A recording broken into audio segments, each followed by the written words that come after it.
Je souhaite véritablement que le Seigneur puisse ce matin non seulement avoir la main sur mon épaule, mais également sur ma jambe, sur ma tête, sur mon cœur, en fait, sur moi quoi, en fait. Église de Dieu, j'espère que tu vas bien ce matin. C'est vraiment un privilège pour moi de me tenir, et j'insiste sur le terme, debout devant toi. Permettez-moi juste avant de pouvoir quand même féliciter d'une manière très appuyée les enfants la semaine dernière.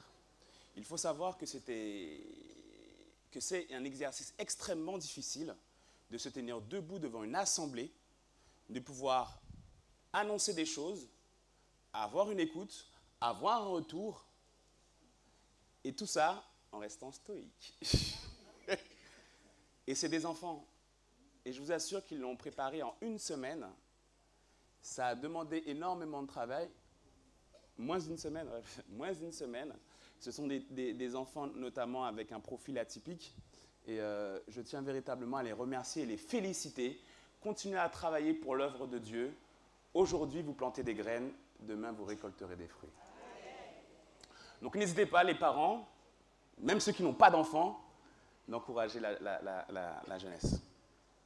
Comme vous l'avez compris, aujourd'hui démarre le week-end du département des communications de l'Église adventiste du 7e jour de la Guadeloupe. Et le sermon a pour titre « Porter la lumière aujourd'hui ». C'est un sermon qui a été écrit par la sœur Fatih Blocaille, qui est directrice du département des communications de l'Église adventiste du 7e jour de la Guadeloupe.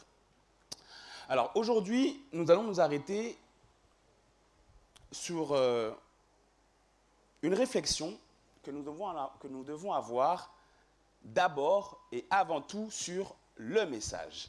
Le message que nous avons reçu n'est pas un simple message parmi d'autres, c'est le dernier appel de miséricorde de Dieu au monde, le message solennel des 3 anges d'Apocalypse 14. Vous l'avez compris, j'aurais besoin de vous. Donc ne soyez pas timides, je ne le suis pas trop normalement, mais aidez-moi quand même. Alors, comme vous le savez, le début du XXe siècle a marqué un grand tournant dans le monde, celui du glissement d'une époque simple, traditionnelle, artisanale, vers la modernité. Au début du XXIe siècle a démarré une époque absolument unique et nous continuons à la vivre encore aujourd'hui. L'accélération du numérique, l'omniprésence du digital, l'émergence de l'intelligence artificielle, clairement, un monde qui va vite, qui va très, très vite. Et bien souvent, quelquefois, l'essentiel est souvent oublié. Ceux qui sont encore à l'école ont pu sans doute voir le tableau qui a été affiché tout à l'heure, le comparatif entre les différentes générations. Chaque génération voit son environnement influencé, soit par les grands mouvements géopolitiques, du style les guerres, les attentats, soit par des grands mouvements économiques, notamment la crise et le chômage, ou encore, pour aujourd'hui, chez nous, la technologie avec l'arrivée des ordinateurs, des consoles de jeux, Internet, etc. Chaque génération voit son comportement se détacher de celui de ses aînés. Et bien souvent, comme Sylvia me l'a dit hier soir, on assiste dans la société, et singulièrement à l'Église, d'une fracture générationnelle, où les adultes ont l'impression que les enfants sont en retard, qu'ils ont tort, les enfants qui considèrent que les adultes sont aussi eux-mêmes en retard, et qu'ils ont forcément tort, et quelque part, on est dans une bataille en se disant qui véritablement a raison. Et on va trouver toutes sortes de prétextes pour considérer, prétexte qu'on va tirer en plus même des fois de la Bible, en considérant que notre génération est forcément la meilleure, avec une réflexion qui est beaucoup plus appuyée que la génération d'après. Alors, il n'est pas pour moi question de faire un comparatif, surtout dans le jugement, mais véritablement vous permettre de comprendre quelle est la différence existant entre les différentes personnes nées à des années différentes. D'accord ? Alors, ce tableau, c'est un tableau comparatif qui ne concerne que le monde occidental. D'accord ? Donc, on peut voir dans la première colonne la génération qu'on appelle la génération des anciens. Les personnes nées avant 1945. D'accord ? On appelle cette génération la génération silencieuse. L'aspiration qu'elle avait à l'époque, c'était essentiellement aspirer à avoir une résidence principale, avoir une maison. Le produit symbole, c'était la voiture. C'était vraiment le grand rêve, avoir un véhicule. L'attitude vis-à-vis de la technologie, c'était plutôt un peu enclin en fait à l'utiliser. L'idée, c'est que la technologie de pointe, c'était pas vraiment leur truc. Eux, ils préféraient plutôt les méthodes traditionnelles. D'accord? Donc c'est essentiellement, en termes de médias de communication, le bon et vieux papier. OK? Après, nous avons la génération, peut-être certains d'entre vous se reconnaîtront dans cette description, les personnes qui sont nées entre 1945 et 1960. Ce sont les baby boomers, ceux qui sont nés après la Deuxième Guerre mondiale. Du coup, ces personnes, sans doute vous, avaient comme aspiration la sécurité de l'emploi. Il fallait que je trouve un travail. Certains partaient d'ailleurs en hexagone ou ailleurs pour pouvoir trouver un travail, pour pouvoir avoir de l'autonomie et éventuellement aider sa famille. Le produit symbole, c'était la télé, d'accord? Bon, c'est les grosses télés, hein, c'était pas les écrans plats comme on a aujourd'hui, mais c'était quand même des télés avec un canapé. L'attitude vis-à-vis des médias, bah, ils étaient obligés de faire presque avec, hein, mais on était en mode, on s'adapte petit à petit, quoi, d'accord? Et les médias de communication, c'était essentiellement le téléphone, le gros téléphone, hein, le truc qui, vous voyez, le truc qu'il fallait tourner là. Ouais, ça vous dit quelque chose? Ok. Bon, les générations d'après ne connaissent pas en fait. La génération qui est venue après, celle qui est donc née entre 1960 et 1980, on l'a appelée la génération X. La génération X a comme aspiration l'équilibre de la vie privée et professionnelle, d'accord? Eux, ils vont utiliser essentiellement comme produit symbole l'ordinateur. L'ordinateur, avec plus ou moins une migration vers le numérique. Le moyen de communication, c'était essentiellement les SMS et les mails, les emails. Nous avons la génération qui est juste après, que je considère comme étant la meilleure, la génération Y. Non, je rigole, je ne fais pas de jugement, j'ai dit. La génération Y, les personnes qui sont nées entre 1980 et 1995. Là, c'est une génération qui est plutôt flexible, qui est plutôt libre, d'accord? Eux, ils vont essentiellement utiliser les tablettes, les smartphones. Ils sont nés avec le numérique, et les moyens de communication, c'est essentiellement les SMS et les réseaux sociaux type Facebook, Twitter et compagnie. D'accord? Donc, c'est essentiellement les réseaux sociaux qu'ils vont utiliser pour pouvoir communiquer. Et la dernière génération de ce tableau, en tout cas, c'est la génération Z, les personnes qui sont nées après 1995. Ils ont connu l'an 2000, et eux, donc, c'est plutôt la sécurité et la stabilité. Ils vont avoir comme produit symbole plutôt des imprimantes 3D, des nanos, enfin des petits ordinateurs. Ils sont complètement dépendants du numérique, très clairement. J'ai dit pas de jugement, s'il vous plaît, pas de jugement. Et ils vont essentiellement utiliser tout ce qui est tactile, d'accord? Donc eux, c'est essentiellement des appels vidéo, l'utilisation des tablettes et smartphones. Et en fait, après cette génération, il y a une autre génération qu'on appelle la génération alpha, effectivement, la génération alpha. En fait, la génération alpha, ils sont les dents, en fait. Très clairement, ils sont les dents. Vous allez remarquer que vous allez leur mettre un téléphone portable, même s'ils ont quelques mois, tout de suite, le réflexe, c'est sweeper, quoi. Ils maîtrisent le truc dès leur plus jeune âge. Eux, ça va être essentiellement l'utilisation des réseaux sociaux pour se mettre en avant, pour se mettre en valeur ou pour mettre en valeur certains produits qu'ils ont beaucoup appréciés.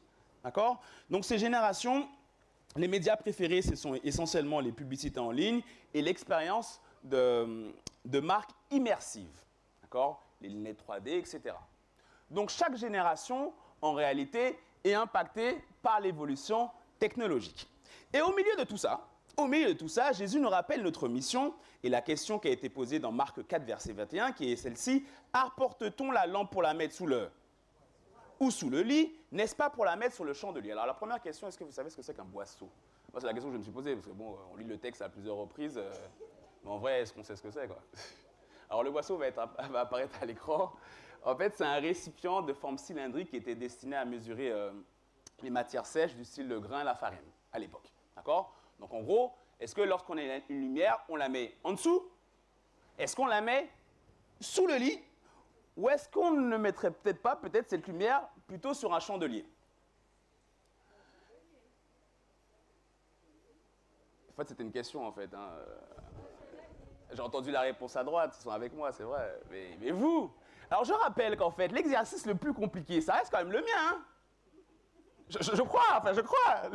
L'exercice le plus compliqué, c'est le mien. Mais en fait, c'est quand même un exercice gratifiant parce qu'en réalité, et je vous invite tous à le vivre, lorsqu'on est ici sur Chair et qu'on parle à l'Assemblée, lorsqu'on est guidé par Dieu, on sent sa présence à nos côtés.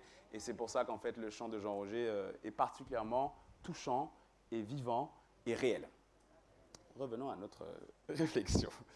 En tout cas, cette réflexion que Jésus apportait à son époque n'était pas forcément destinée aux chefs religieux. Ce message n'était pas forcément destiné à des théologiens, à des prédicateurs. Ses propos étaient destinés au peuple, à ceux qui n'avaient absolument aucune importance, en tout cas selon les perspectives du monde. La lumière du message des 3 anges n'a pas été confiée pour être cachée, ni limitée à un coin. Elle doit être élevée, bien haut, placée sur le chandelier pour éclairer un monde en quête de vérité. Alors aujourd'hui, quel type de chandelier pouvons-nous trouver selon vous? Question ouverte. Quel type de chandelier pouvons-nous trouver aujourd'hui? Alors je précise que c'est une métaphore, d'accord? Donc les chandeliers, ce sont les moyens de communication. Maintenant que vous avez le contexte, quel type de chandelier pouvons-nous trouver aujourd'hui? On va commencer par les moyens traditionnels. Ce serait quoi, par exemple, selon vous? Des lettres, ouais. Des courriers. Quoi d'autre? Les cartes postales. Il y a quelqu'un dans la cabine là, qui s'y connaît très très bien dans ce domaine-là. La publication, effectivement. La publication, le porte-à-porte. On a les tracts, on a la radio, on a les conférences également, qui sont plutôt des moyens dits traditionnels. Et maintenant, en termes de moyens modernes, qu'est-ce que nous avons? Les réseaux sociaux, le téléphone. Ouais, on considère la radio encore comme assez traditionnelle. Bon, c'est ton époque, c'était moderne, effectivement. Non, ça peut être effectivement moderne aussi, mais aujourd'hui, c'est plutôt les podcasts que tu vas utiliser. Donc, on a les réseaux sociaux, on a les plateformes digitales et on a aussi l'intelligence artificielle. Alors, je précise que l'intelligence artificielle, ce n'est pas un gros mot, d'accord? On le verra tout à l'heure, mais ce n'est pas un gros mot. Mais en tout cas, une chose est sûre, le message que nous avons reçu est un message unique. Le message que nous avons reçu est un message précieux. Le message que nous avons reçu est un message urgent. Ce message des 3 anges annoncé dans Apocalypse 14. Craignez Dieu et donnez-lui gloire, car l'heure de son jugement est venue. Alors c'est ce message qui doit briller. Ce n'est pas d'abord une question de médias, ce n'est pas une question de moyens techniques, c'est d'abord une question de fidélité au message. Le message, lui, ne change pas. La mission, elle, ne change pas. Ce sont les outils qui vont évoluer. Paul nous exhorte dans Romains 12, verset 2, « Ne vous conformez pas au siècle présent, mais soyez transformés par le renouvellement de l'intelligence. » Ça veut dire quoi, ça? Parce que certaines personnes considèrent ce texte comme étant un texte sur lequel il faut s'appuyer pour s'arrêter exclusivement sur les médias traditionnels. Ne nous conformons pas au siècle présent. Dans le contexte du portage de la lumière aujourd'hui, cela signifie premièrement que nous n'imitons pas les modes superficiels du monde, mais nous utilisons avec sagesse les moyens modernes pour porter fidèlement le message éternel. Deuxièmement, nous ne laissons pas les outils du monde nous transformer, nous transformons les outils pour servir l'Évangile. Porter la lumière aujourd'hui, c'est quoi? C'est être fidèle au message, c'est adapter nos méthodes avec sagesse et c'est utiliser tous les moyens légitimes pour toucher les cœurs. Hélène, vous la connaissez? Vous connaissez Hélène? D'accord. On dit White parce que la référence, mais c'est Hélène, quoi. Hélène nous dit, dans son livre Évangéliser, utiliser les masses médias. Nous devons employer tous les moyens légitimes pour faire connaître la lumière aux hommes, que l'on utilise la presse ainsi que tout autre moyen publicitaire susceptible d'attirer l'attention sur notre œuvre. Cela ne devrait pas être considéré comme quelque chose d'accessoire. À tous les coins de la rue, on peut avoir des affiches et des panneaux publicitaires annonçant des événements ou des activités variées dont certains sont particulièrement blâmables. Dans ces conditions, ceux qui connaissent la lumière de la vie peuvent-ils se contenter de faire de timides efforts pour capter l'attention des masses en faveur de la vérité? Hélène, 19e siècle. 19e siècle, hein? On est au 21e siècle. On a l'impression, en fait, son message est toujours d'actualité. À l'heure du numérique, du digital, de l'intelligence artificielle et du tumulte mondial, nous avons compris qu'il ne faut pas cacher la lumière. Notre défi est de garder la lumière pure et de la placer sur tous les chandeliers que Dieu met à notre disposition, qu'ils soient traditionnels ou modernes. Savez-vous que l'Église adventiste, depuis toujours, a su utiliser les moyens de son temps? Avant de regarder l'art actuel, rappelons-nous que dès ses débuts, l'Église adventiste a supporté la lumière à travers les outils disponibles. Vous verrez à l'image un petit aperçu de cette fidélité au fil du temps. En 1844, donc avant 1849, il y a eu la naissance, comme vous le savez, du mouvement adventiste après la grande déception des premiers adventistes.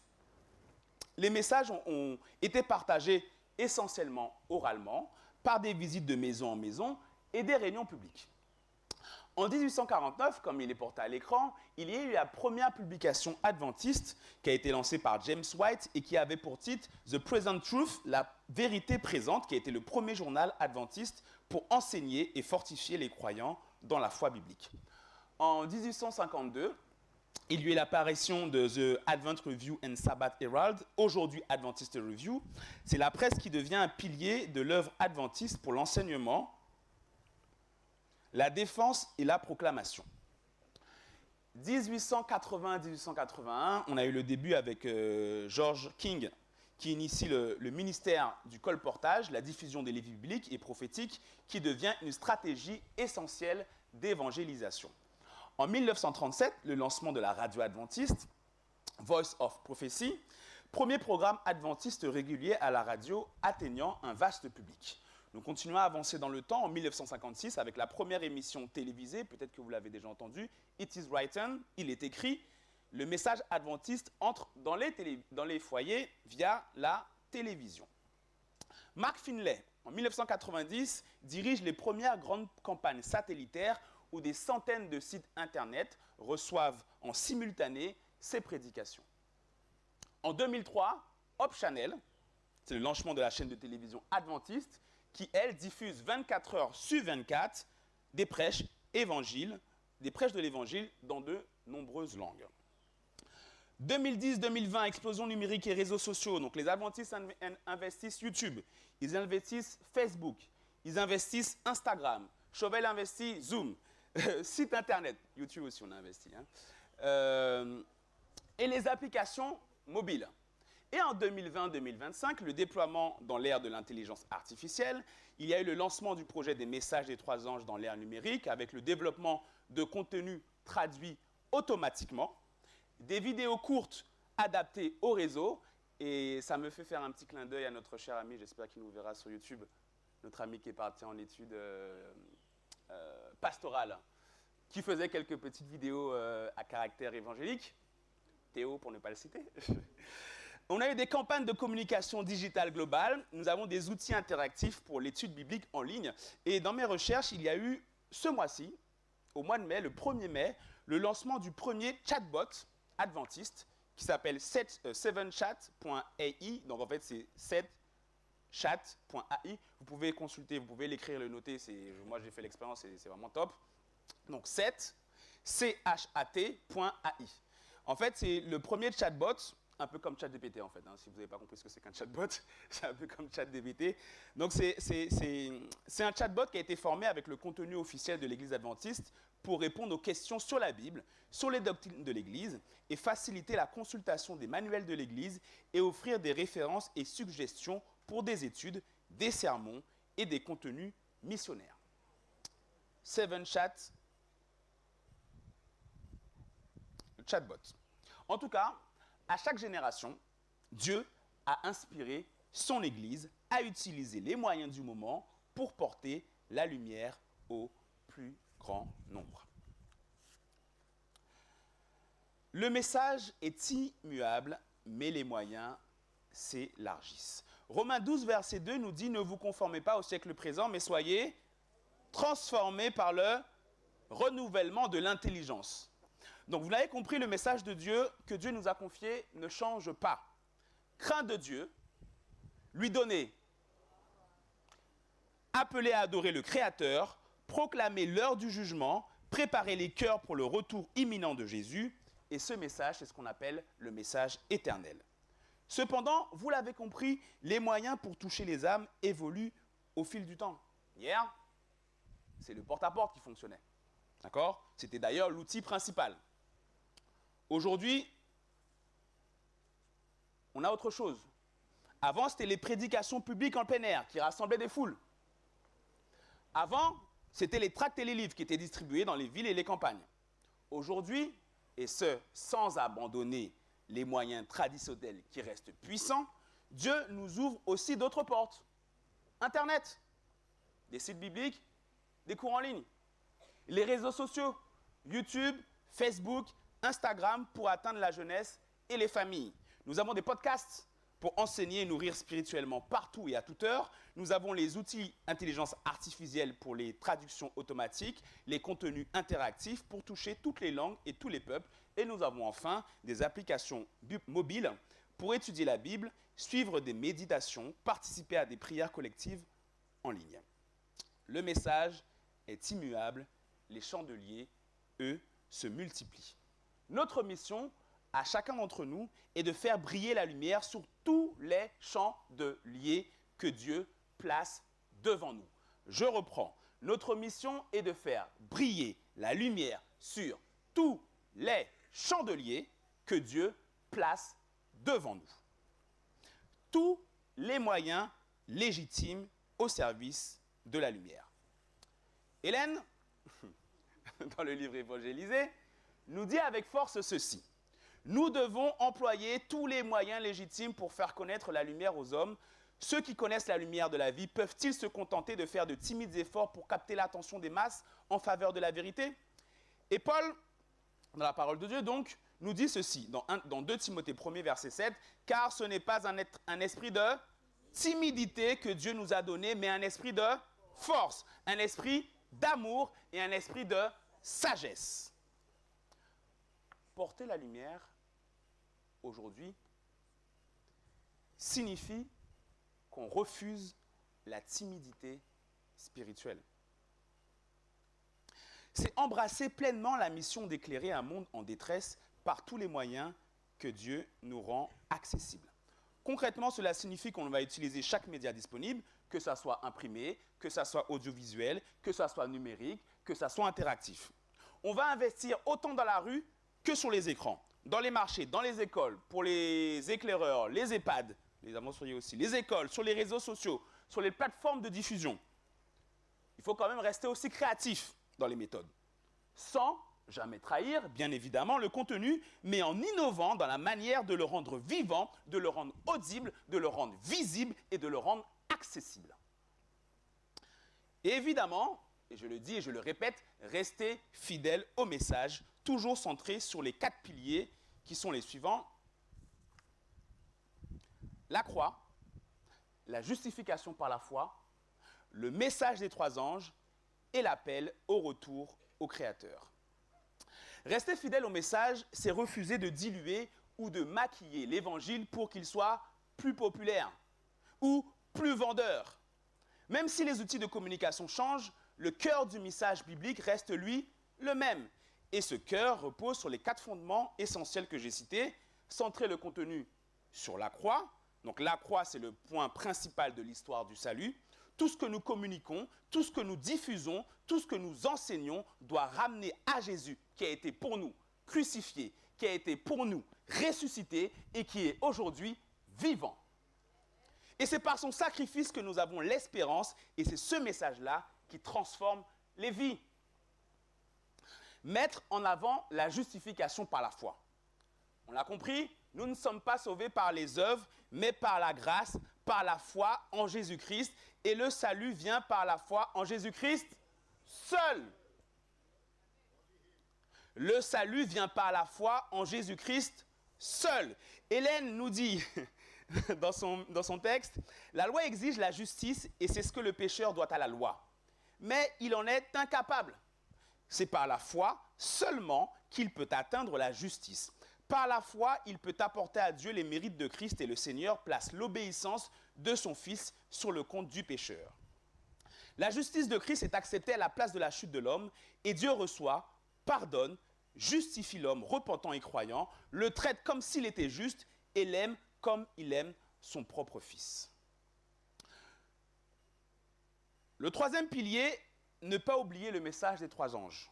Apocalypse 14, versets 6 à 12 résume la mission prophétique de l'Église adventiste, appelée à craindre Dieu et lui rendre gloire, annoncer que l'heure du jugement est venue, proclamer l'évangile éternel à toute nation, avertir contre l'adoration de la bête, inviter à adorer le Créateur, sabbat, loi de Dieu, fidélité.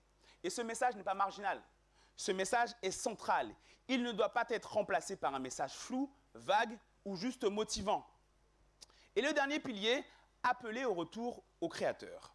Dans un monde où l'homme veut prendre la place de Dieu, nous sommes appelés à ramener les cœurs vers celui qui a tout créé, et cela inclut le sabbat comme signe du Créateur. La nature respectée, mais comme une œuvre divine. L'appel à l'adoration vraie et non aux illusions modernes. Dieu ne nous a pas donné un esprit de peur ou de repli, mais un esprit, on l'a dit tout à l'heure, de force, d'amour et de sagesse. Porter la lumière aujourd'hui, c'est allier fidélité et audace, sanctifier pour toucher tous les âmes que Dieu veut sauver. À chacun son chandelier. On revient sur le texte de départ, Marc 4, verset 21. « Apporte-t-on la lampe pour la mettre sous le boisseau ou sous le lit? N'est-ce pas pour la mettre sur le chandelier ?» En réalité, les amis, le chandelier, c'est en fait l'endroit précis où Dieu t'a placé pour que ta lumière éclaire. Vous savez, dans les moments difficiles, on se demande qu'est-ce qu'on fait là en fait? Qu'est-ce qu'on fait là? Dieu, pourquoi tu m'as mis là en fait? Et avec le recul, tu te rends compte qu'en fait, là où Dieu t'a placé, c'est le meilleur endroit où tu pouvais être sur terre. C'est le meilleur endroit où tu pouvais être sur terre. Parce que s'il t'a placé là, c'est qu'il a une mission pour toi. Et s'il a une mission pour toi, c'est parce qu'il a des âmes à toucher grâce à toi. Ton chandelier peut être la maison, où tu accueilles des voisins pour une étude biblique. Ça peut être ton quartier, où tu témoignes avec amour et simplicité. Ça peut être une radio locale style RVM, où tu partages la parole vivante. Ça peut être une page Instagram où tu publies des messages d'espérance. Ça peut être un podcast biblique qui touche des auditeurs à l'autre bout du monde. Ça peut être aussi un site internet d'évangélisation qui éclaire des milliers d'anonymes. Et ça peut être aussi l'outil d'intelligence artificielle qui permet de traduire, de partager et de faire connaître le message dans des langues et dans des lieux que nous ne pourrions jamais atteindre seuls. Peu importe la taille du chandelier que tu as, ce qui compte, c'est que ça soit que la lumière brille. Dieu n'appelle pas tous à porter la lumière de la même manière, mais il appelle chacun à porter la lumière là où il l'a placée. Donc en gros, cherche pas à imiter la lumière des autres.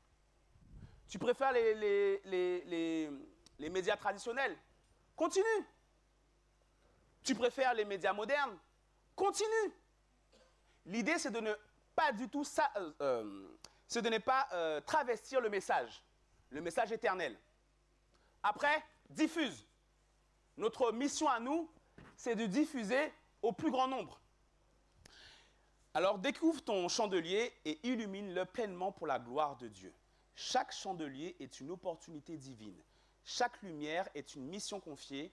Chaque fidèle est un messager de l'espérance. Utilise ton chandelier, quel qu'il soit, pour porter la lumière que Dieu t'a confiée.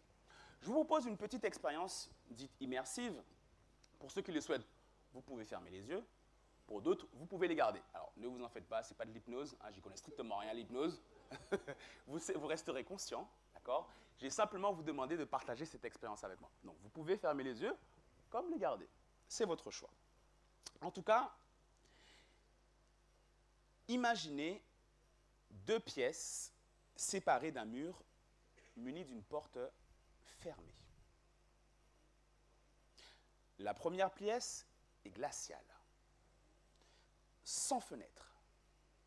Elle est plongée dans une obscurité épaisse.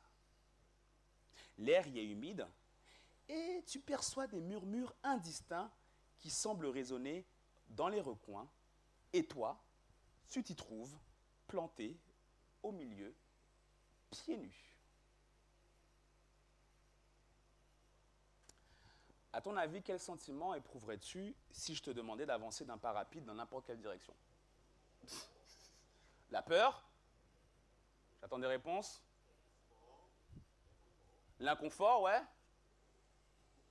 C'est essentiellement la peur, en fait. En fait, tu as l'appréhension, tu as de l'angoisse, tu as de l'hésitation, effectivement. Tu as du stress. Eh bien, sache que cette pièce représente le monde sans l'évangile éternel. Un lieu où les cœurs tremblent, où les âmes errent sans repère et où Satan amplifie chaque doute. Ferme de nouveau les yeux, si tu veux. La deuxième pièce, elle, dispose de fenêtres. Une fenêtre largement ouverte, et là, il y a un soleil radieux qui jette ses rayons dorés et vient délicatement réchauffer ta peau. Quelle description donnes-tu de cette seconde pièce? Elle est plutôt comment? Confortable,